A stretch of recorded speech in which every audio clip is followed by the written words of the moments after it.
waaw li soxoon ndaje bi ndawu Ndakaaru yi ñoo daje gannaaw bi ñu génnee ci conseil présidentiel bi nga xam ne président de la république moo ko initié woon décision yi nga xam ne moom la moo fi jógee ñu ñëw tey pour partager ko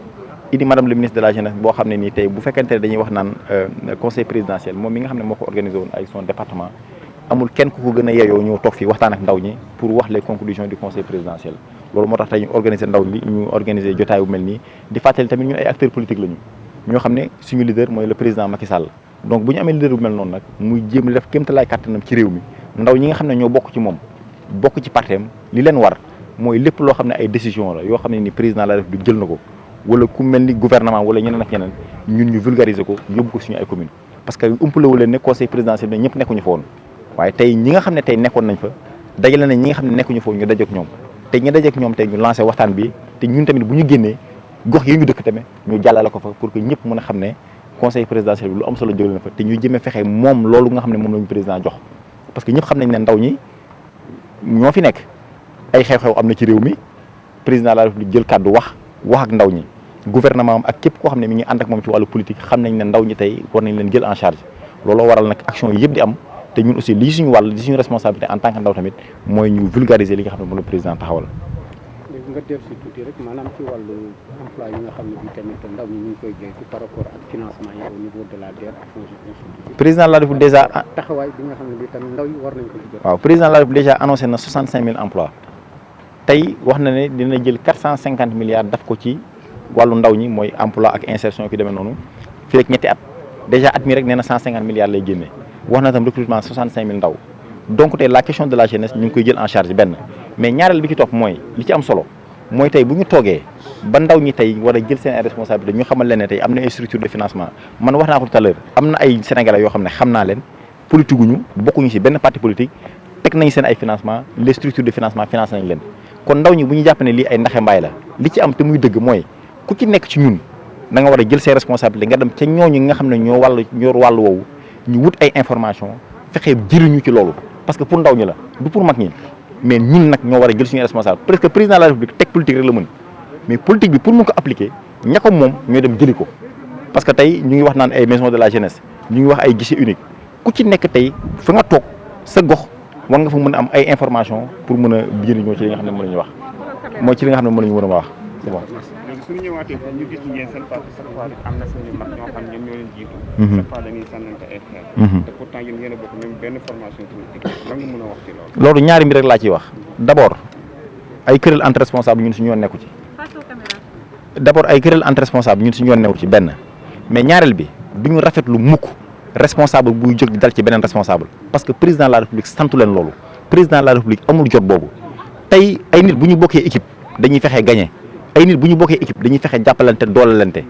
wax ngeen ko tout à l'heure vous avez cité le ministre Mame Mbaye Niang ay agitation yi muy def ci ay moromu ministre man d'accord ma ci bu ko ci keneen defoon tamit ma ne ko d'accord ma ci ki ngeen wax ne moom la tudd muy ministre Abdoulaye Diouf Sarr dégguma ko mu tontu parce que loolu mooy posture responsable loolu mooy yëfu jëru responsable kilifa du tontonte te kilifa yi tamit war na mën a taxaw am mët goo xam ne nii doo attaqué ñi nga xam ne ñooy say collègues ministres parce que président de la république loolu taxu koo jóg tegul kenn jox ko ay responsabilité pour muy attaqué kenn solidarité gouvernementale ñu ngi koy wax donc loolu boo waree am defe naa ne warul jóge ci biir parti bi feneen la war a jóge notre adversaire wala nos adversaires c'est l'opposition bi nga xam ne ils sont en face de nous nous acheminons vers des élections locales nous nous acheminons vers des élections législatives tey le vrai combat les vrais débats les vraies attaques warul ñëw ci biir parti bi mais dafa war a génn ci parti bi dem feneen loolu moo ci samay kàddu jërë ngeen tamit réseaux sociaux yi dafa ñoo combat politique bi combat réseaux sociaux yi nit ñi di sànnante ay xeer ku si nekk ci waxante leen lan nga ci mën a waaw man xam nga réseaux sociaux du gagné élection président de la république dafa teg partem daf ñetti at 90 000 kilomètres wër Sénégal dem dans les fonds du Sénégal fi gën a ruqi ci Sénégal waxtaan ak les populations càmbar seen ay yitte xool seen problème tënk ko ci programme bu ñu tuddee yoonu yokkute ba mu ñëw ci pouvoir bi jàpp na ne yoonu yokkute bi par rapport ak li pouvoir mën a am jàpp nañ ne c'est pas très ambitieux mu teg plan Sénégal émergent aujourd'hui ñu ngi ci plan Sénégal émergent ajusté et accéléré parce que tey foofu la ñu toll moi je pense que ne tey réseaux sociaux war nañ fa vulgariser li ñuy def mais xeexu réseaux sociaux pour élection présidentielle wala élection locale wala élection législative defe naa ne réseau social mënul gagner élection lii gagner élection ci terrain la. ñëwoon tey rek wuy ci invitation Cojer de Dakar ñuy féliciter Cojer national ak coordonnateur Moussa Sow waaye féliciter particulièrement Cojer de Dakar ak coordonnateur bi di Amadou Niang moom ak ñi mu àndal ñu jël initiative bu mag bi ànd ak 19 communes Dakar yëpp jël initiative bu partager ak ndaw ñi li nga xamante ni moo génn comme décision ci conseil présidentiel bi nga xam ne président de la république woote woon na ko le 22 passé mu réunir ndaw Sénégal yëpp dajale leen wax ak ñoom ci li nga xamante ni mooy seen avenir muy jëm ci emploi jëm ci formation jëm ci lépp loo xamante ni dafay participer ci seen développement social.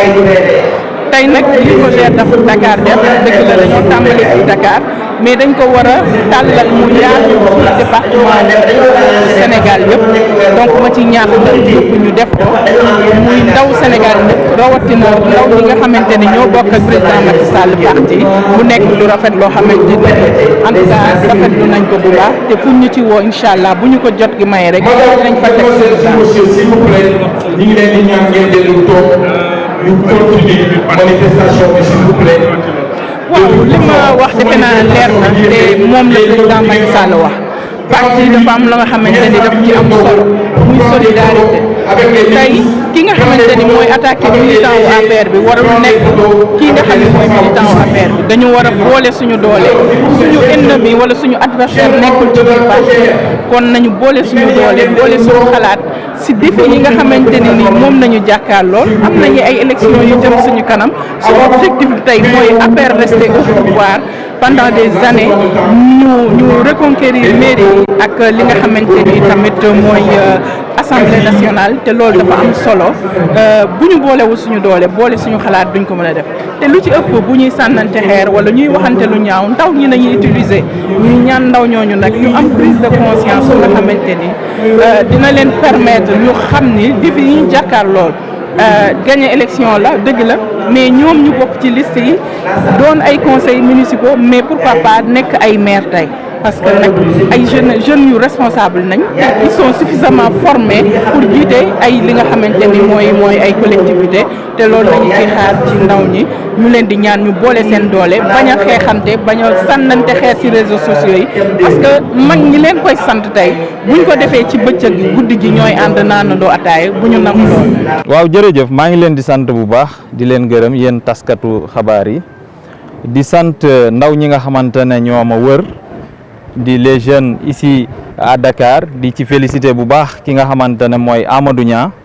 ñu organiser activité bi pour vulgariser yaatal li nga xamante ne président de la République jëloon na ko keroog ci CICAD ci wàllum ndaw ñi président def ne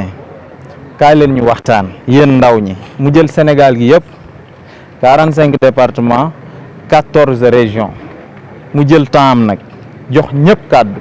ku nekk wax les potentialités qui existent dans les régions mais également les secteurs yi nga xamante ne war nañ fa renforcer pour que ndaw ñi gën a am xëy foofu ñu dëkk des 14 régions du Sénégal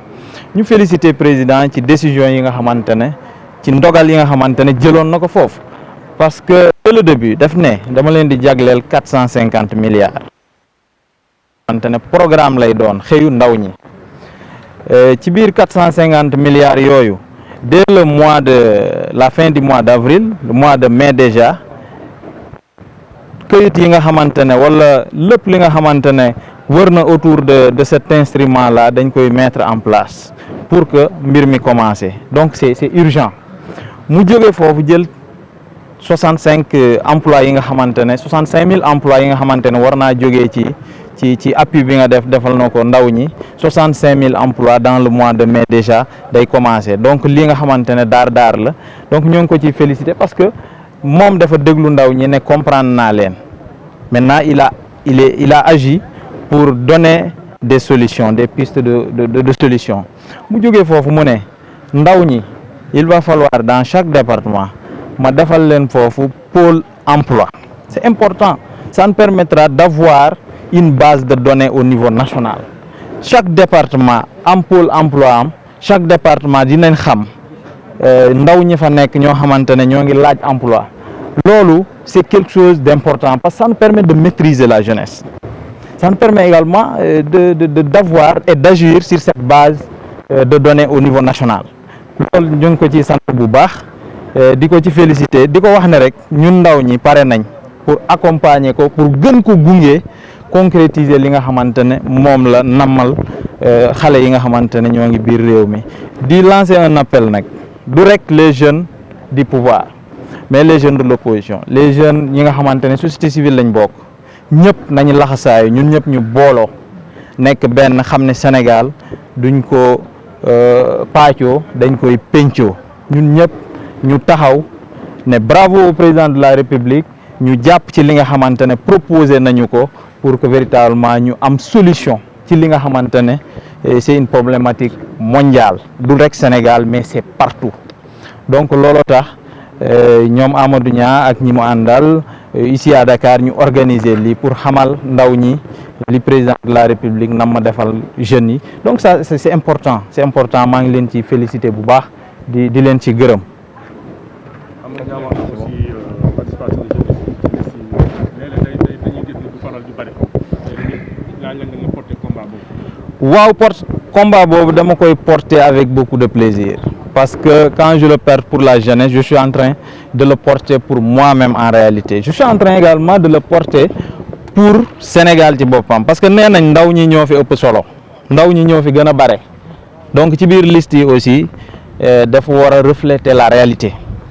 pour loolu nag ñun danañ ci wax liñ ci war a wax danañ ci jëf liñ ci war a jëf mais avant boobu c'est un défi que je lance à la jeunesse ñu taxaw jël élection locale yi di ñëw ñu xam ne seen mbir la ñu xeex pour gagner d'abord la bataille gagner d'abord li nga xamante ne mooy commune yëpp pourquoi pas à 100% c'est possible ñun ndaw ñi war nañ ko mën a def léegi nag bu ñu defee loolu ba pare certainement le président de la République tel qu'on le connaît tel qu'il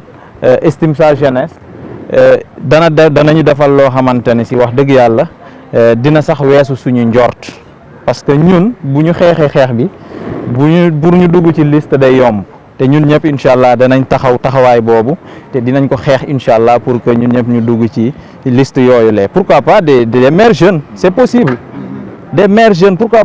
ne pas se limiter seulement à des conseillers nous sommes ambitieux dans ce pays pour aider le président de la République pour loolu nag foog ñu nekk ay maires foog ñu nekk des voix autorisées donc loolu dinañ xeex bi incha allah dinañ jàppale ñëpp.